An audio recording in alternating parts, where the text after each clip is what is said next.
भगवते वासुदेवाय नमः। ओम नमो भगवते वासुदेवाय नमः। सजादू घर को गुलशन सा मेरे राम अवेद्य में आए, मेरे सरकार आए, राम अवध में आए। लगे कुटिया भी दुल्हन सी मेरे सरकार आए, लगी कुटिया भी दुल्हन सी, दुल्हन सी मेरे सरकार आए। सजा दो घर का दो गुलशन से मेरे राम आए, मेरे राम आए। जगत के रंग में क्या देखूं, जगत के रंग में क्या देखूं, मेरे प्रभु राम आए, मेरे प्रभु राम आए। पखारूं इनको चरण को बहाकर प्रेम की गंगा से, पखारूं इनको चरणों की बहाकर प्रेम की गंगा से।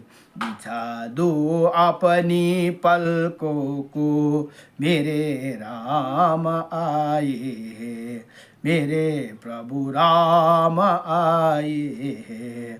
उमड़ आई मेरी आंखें देखकर अपने बाबा को, उमड़ आई मेरी आंखें देखकर अपनी बाबा को। हुई रोशन मेरी गलिया में, हुई रोशन मेरी गलिया में, मेरे प्रभु राम आए, मेरे प्रभु राम आए। सजा दो घर को गुलशन सा मेरे सरकार आए, मेरे सरकार आए, मेरो प्रभु राम आए।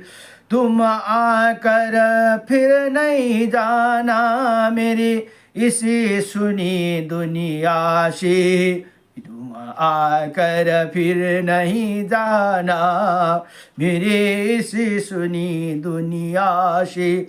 कहूँ हरदम यही सबसे मेरे सरकार आयु है, अब दम राम आयु है।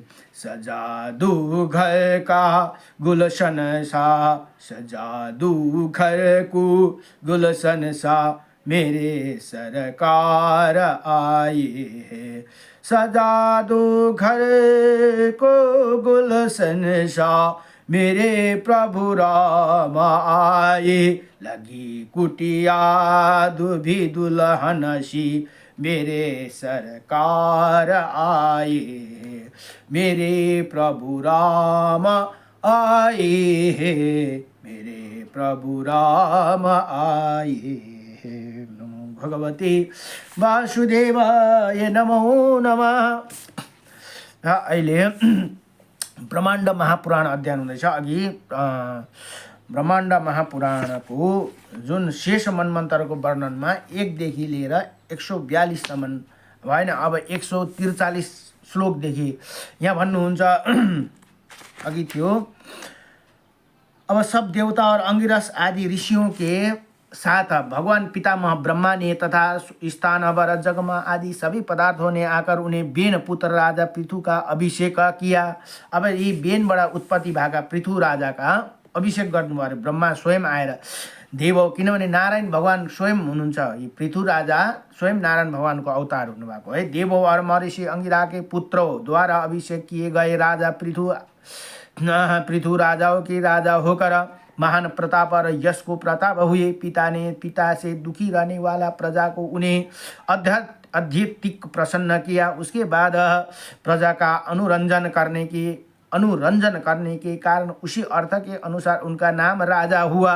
क्योंकि राजा शब्द का अर्थ है कि जो प्रजा का अनुरंजन करे अर्थात प्रजा को प्रसन्न करे, वही ऐसे राजा था कि जब वो समुद्र पर अभिमान करता था तो सारा जल रुक जाते थे, पर्वत फैल जाते थे, कभी उसी ध्वजाएं भंग हो जाती थी। पृथ्वी बिना जोते हुए चिंतन मात्र से अन्न पैदा करती थी। यस्तो थी अरे पृथु राजा को टाइम में।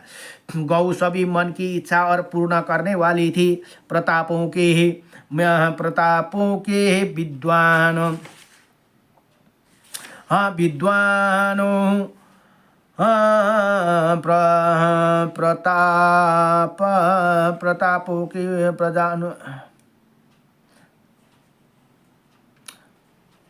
इच्छाओं को करने वाली प्रतापों को दोनों पुटकों में मधु मिलता था। इसी समय यज्ञ करते हुए ब्रह्मा के यज्ञ में सूत का जन्म हुआ था। उसी महायज्ञ में बुद्धिमान मगध भी उत्पन्न हुए भनेर यहाँ बताउनुहुन्छ।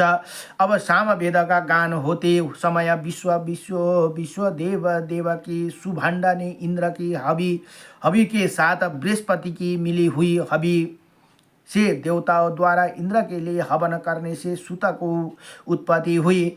वहाँ पर प्रमादवश गुरु और शिष्य का हवि मिलने से वहाँ कर्मों का प्रायश्चित हुआ। क्योंकि ऊंचे नीचे और अवर्ण से वर्ण विकार पैदा हुए। क्योंकि वो क्षत्रिय से ब्राह्मणी में होनी हीन योनि से सूत और मगध का जन्म हुआ। ये यहाँ राजा है इंद्र क्षत्रिय तथा बृहस्पति ब्राह्मण के आधार पर ऐसे कहा गया है। और मगध सूत से पूर्व वाले धर्म के समान ही धर्म को ही प्रसिद्ध किया। ये सूत का ये धर्म ब्राह्मणों को क्षत्रिय का मध्यम धर्म तथा क्षत्रिय का उपजीविका वाला था, अर्थात क्षेत्रीय वर्ण का सहायक धर्म था। क्योंकि क्षेत्रीय धर्म ही युद्ध द्वारा देश की रक्षा करना तथा सूत का धर्म था कि युद्ध में प्रयुक्त होने वाला रथ, हाथी, घोड़े का परिचालन और चिकित्सा करना आदि जघन्य कार्य था। उन महर्षियों के द्वारा उन्हें दोनों सूत और मगध पृथु के लिए बुलाए गए सब मुनियों के उन दोनों से कहा कि आप दोनों इसी राजा की स्तुति करो, सेवा करो। ये राजा पृथु तुम्हारे कार्य के अनुरूप है। उसके बाद उन दोनों सूत और मगध ने उन सब ऋषियों से कहा कि हम दोनों देवता और ऋषियों को अपने कर्म से प्रसन्न करते हैं। हम लोग इसी राजा के कर्म को नहीं जानते और न इसके लक्षण और यश को ही जानते। अतः ये विप्रवर जिस कारण से हमें इनकी स्तुति करे, अब हम बताओ भनेर त्यहाँ ऋषिहरूलाई सोध्नु। तब ऋषियों ने कहा ये राजा सत्य बोलने वाला, इंद्रियों को वश में करने वाला है, नित्य कर्म से लगा रहने वाला, ज्ञानशील, धारा प्रवाह बोलने वाला और संग्राम में नहीं हारने वाला है। इसी प्रकार भविष्य काल में ऋषियों ने उन दोनों को नियुक्ति कर दिया और कह दिया कि इन राजा की स्तुति करो। फिर बाद में जिन जिन कार्यों का महाबली पृथु ने किया उन कर्म में गीतबद्ध कर सूत मगध दोनों राजा की स्तुति की। उनके बाद स्तुति करने पर प्रसन्न हुई राजा पृथु ने सूत को अनुपम देश और मगध को मगध देश दिया। उसी समय से राजा लोग सूत और मगधों द्वारा स्तुति किए जाता है। राजा महाराजा सूत मगधों के बंधनों से आशीर्वादों से जगाए जाते हैं। उसको देखकर महर्षियों ने परम प्रिय प्रजा से कहा कि ये बेन पुत्र पृथु भविष्य का राजा हो गए भनेर यहाँ भन्नुभए रे। उसके बाद प्रजा ने उन बेनु पृथु के चार और से घेर लिया तथा कहा महर्षियों के वचन के अनुसार आपने हमारी रक्षा का व्यवहार करे, अर्थात आप राज्य वृत्ति करे। तब वो महाराज पृथु प्रजा का कल्याण करने की इच्छा से प्रजाओं द्वारा उसका दिए गए और फिर धनुष बाण लोह लेकर बलि राजा ने पृथ्वी का पर आक्रमण कर दिया। उसके बाद बेन पुत्र राजा पृथु के भय से पृथ्वी गौ बनकर भागने लगी। तब पृथु धनुष लेकर उसे डर से भागती हुई पृथ्वी को पीछे दौड़ने लगे। तब ब्रह्मा लोकादि लोकों में जाकर सर्वत्र भागकर उसी पृथ्वी तक्षिण बाणों की चमक से तेज से जलते की समान प्रतीत हो रहे थे। देवता द्वारा न हराए जाने वाला समान सामने खड़े हुआ हाथ में धनुष बाण लिए राजा पृथु को देखा। उसे है जब उसे कहीं शरण नहीं मिली तो उसने बेन पुत्र राजा पृथु के सामने ही गिर गई और सदा सदा तीनों में पूज्य देवी ही पृथ्वी हाथ जोड़कर बेनु पुत्र पृथु से बोली कि हे राजन, आप स्त्री का वध करने में कोई अधर्म नहीं देख रहा है। मेरे द्वारा जो प्रजाओं बढ़ाई गई उसी प्रजाओं को आप मेरे बिना कैसे धारण कर सकोगे। हे राजन, मेरे अंदर ही सारे लोक स्थिति है तथा मेरे द्वारा ये समस्त जगत धारण किया जाता है। हे राजन, मेरे लिए मुझे मारकर पृथ्वी पर बड़ी हुई प्रजाओं को नष्ट न करे। आप जो मुझे मारकर कल्याण गर्न चाहते वही नहीं हो सकता है भनेर त्यहाँ पृथ्वीले भन्नुभयो। गौको रूपबाट यहाँ भन्नुहुन्छ, हे प्रजाओं का पालन करने वाला राजन, आप मेरे ये बात सुनो कि उपाय से सभी सम्यक प्रकार से आरंभ किए कार्य सफल हो जाते हैं। हे राजन, आप मुझे मारकर भी प्रजाओं को पालन करने में सामर्थ्य नहीं हो सकते। अब अंतर्भूत हो जाऊंगी। अतः हे महाकान्ति वाले राजन, क्रोध को त्याग दो भनेर यहाँ पृथ्वीले यसरी सम्झाउनुहुन्छ। हे पृथ्वी, पाल पशु और कीट के योनि वाले जीवों को भी स्त्रियां अबद्ध होती है, अतः आपके धर्म नहीं छोड़ना चाहिए भनेर यहाँ पृथ्वीले यसरी गौको रूपबाट यसरी सम्झाउनुहुन्छ पृथु राजालाई। इसी प्रकार उसे ही पृथ्वी को अनेकों प्रकार का वाक्य को सुनकर महान धर्मात्मा राजा को क्रोध को रोककर वसुधा ने ये कहा कि अपने ही अथवा किसी दूसरे व्यक्ति के हित के लिए एक प्राणी को अथवा बहुत को कोई मारता है, उसके वो कर्म पाप होते हैं तथा हे भद्रे है, जिसे एक के मारने पर बहुत लोग सुखी से जीते हैं। हे सुबे है, उस एक को मारने पर न कोई बड़ा पाप न छोटा पाप है। हे वसुंधरे, यदि तुम आज मेरी ही संसार का हित करने वाली बात नहीं मानोगी तो मैं प्रजा के लिए तुमको मारूंगा। तुमको मैं बाण से शीघ्र ही मारकर मेरे शासन को प्रति प्रसन्न प्रजा को अपने शरीर को पृथ्वी बनाकर अर्थात अपने शरीर को फैलाकर उस पर स्वयं प्रजा को धारण करूंगा भनेर यहाँ पृथु राजा यसरी भन्नुहुन्छ। अतः हे धर्म को धारण करने वाले हे श्रेष्ठ भूदेवी भनेर जो पृथ्वी देवी हुनुहुन्छ, मेरो वचन को ध्यान में रखकर तुम प्रजा को सम्यक प्रकार से आजीविका प्रदान करो तथा तुम इसी कार्य में नित्य सामर्थ्य हो, इसमें कोई संदेह नहीं। अतः हे पृथ्वी, तुम मुझे अपना धोने वाला बना लो। मैं ये तुम्हारा वध के लिए जो मेरा बाण है उसे मैं समेट लूँ भनेर यहाँ पृथु राजा यसरी भन्नुहुन्छ। उसके बाद वो पृथ्वी राजा पृथु से ये कहती हुई बोली कि हे राजन, मैं ये सब करूँगी, इसके कोई संदेह नहीं। हे मेरा बछड़ा, तो तुम उसे देखो जो मेरे इसी दूध चारों तरफ से फैलाओ, इसके लिए धर्म धारण करने वालों में श्रेष्ठ राजन, पहले तुम मुझे समतल करो ताकि मेरे फैला हुआ दूध सब जगह हो जाए भनेर यहाँ पृथ्वीले गौको रूपबाट त्यसरी बताउनु भयो। इसके बाद सुताजी बोले कि उन बेन पुत्र राजा पृथु ने धनुष की कोटि से समस्त छोटे छोटे शिलाखंडों को उखाड़ कर अलग अलग एक जगह पर कर दिया, जिसमें पर्वत बढ़ गए अर्थात जो उबड़ खबड़ जमीन थी उसके सब शिलाखंडों का एक एक जगह कर दिया, जिसे पर्वत ऊंचे हो गए और जमीन समतल हो गई।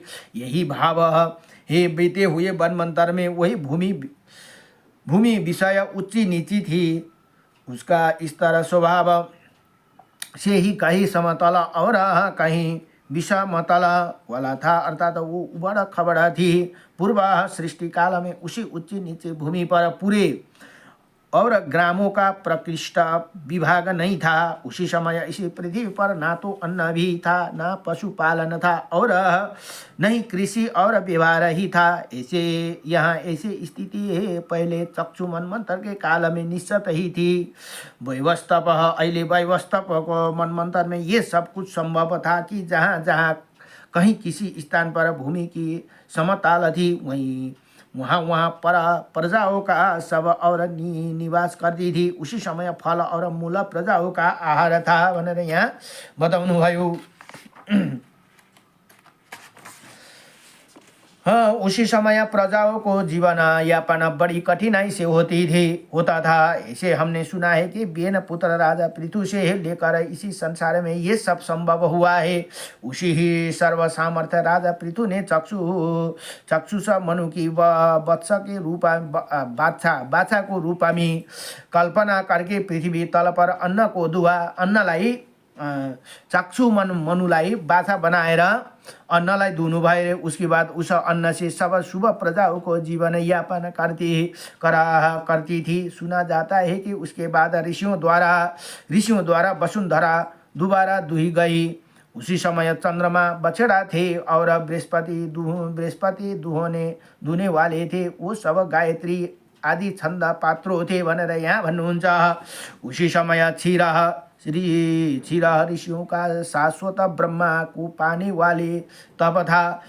उसके बाद फिर इंद्र आदि देवताओं ने सोने का पात्र लेकर पृथ्वी का दोहन किया था। ऐसे सुना जाता है कि उसी समय इंद्र बछड़ा थे और दुहने वाले सर्व सामर्थ्य विभु सूर्य थे। उसी दोहन से देवताओं ने क्षीर ऊर्जा और मधु को प्राप्त किया भनेर यहाँ भन्नुहुन्छ।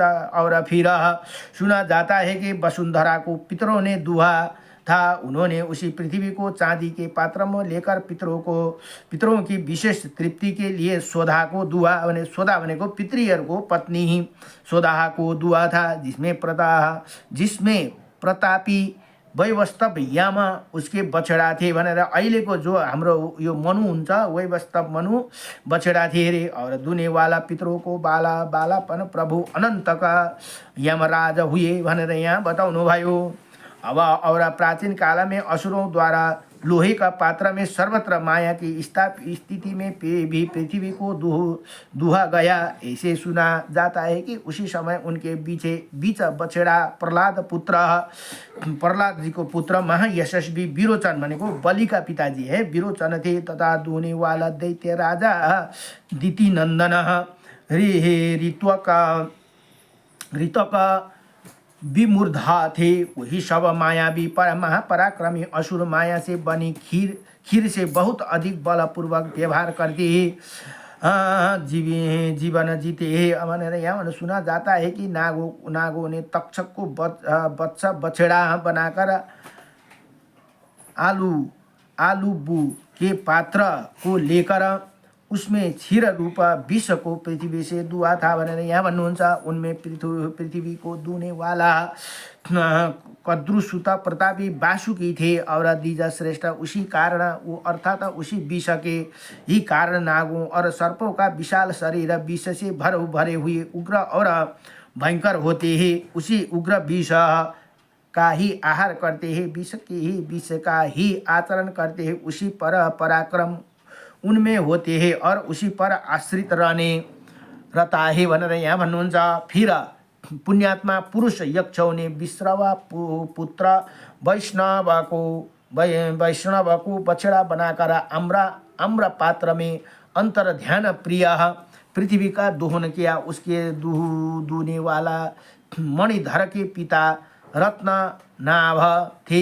यक्ष के पुत्र महातेजस्वी इंद्रियों को वश में करने वाला और अच्छे माँ यशस्वी उसी क्षीर से परमार्थ यथा जीविका चलाते थे।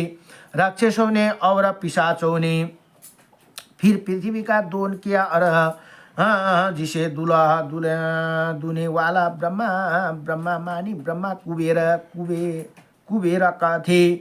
बछड़ा सुमाली और बलवान क्षीर रुधिर था। राक्षसों ने कपाल पात्र में छिपाकर रक्त को दुआ था। उसी क्षीर रक्त से राक्षस लोग अपनी जीविका चलाते थे। फिर कमल के पात्र में गंधर्वों और अप्सराओं के समूह से चित्ररथ को बछड़ा बनाकर पृथ्वी ने पवित्र गंध को उसी समय दुआ। उसी समय मुनि तथा शुभ पुत्र वसु रुचि दगोदा दुने वाला था तथा गंधर्व राजा अति बलवान सूर्य के समान महान आत्मा थी। सुना जाता है कि फिर पर्वतों के द्वारा देवी वसुंधरा दुही गई।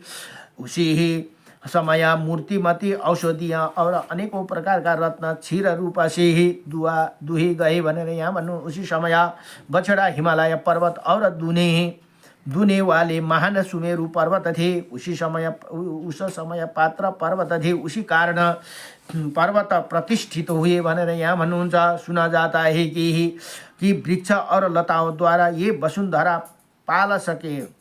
पात्र में फिर दूह गई। जब वृक्ष के अंकुर तोड़कर दूध दुहा गया जिसमें इच्छा से दुने वाला पुष्पित साल वृक्ष हुआ और बछड़ा प्लक्ष वृक्ष हुआ। अतः सभी पंचभूतों वाली ये पृथ्वी समस्त कामनाओं को दोने वाली, यो संसार के धारण करने वाले, संसार के सब कार्यों को विधान करने वाली, समस्त प्राणियों को धारण करने वाली, समस्त वसुओं को संपत्तियों को धारण करने वाला, ऐसे इसी पृथ्वी को संसार की भलाई के लिए महाराजा पृथु ने दुआ। ऐसे हमने सुना है कि अतः ये पृथ्वी जड़ चेतना समस्त संसार को स्थिति करने वाली और पैदा करने वाली है भनेर यहाँ बताउनु भयो। इसी प्रकार श्री ब्रह्माण्ड महापुराण को वायु प्रोक्त पूर्व भाग द्वितीय अनुसंग पादमा 36 अध्याय शेष मन्वंतर का वर्णन संपूर्ण भयो। नमो भगवते वासुदेवाय कृष्णाय वासुदेवाय हरे परमात्मने प्रणत क्लेशनाशाय गोविंदाय नमो नमः सच्चिदानंद रूपाय विश्वत्पदादि हेतवे त्रापत्राय विनाशाय श्रीकृष्णाय वयं नमः। श्रीकृष्ण गोविंद हरे मुरारी हे नाथ नारायण वासुदेवम् अनंत वैकुंठ मुकुंद कृष्ण गोविंद दामोदर माधवेति। श्री कृष्ण गोविंद हरे मुरारी हे नाथ नारायण वासुदेवम हे नाथ नारायण वासुदेवम। ओम नमो भगवते। अब भोलि 37 अध्याय को प्रसंगमा पृथु वंशानुकृतन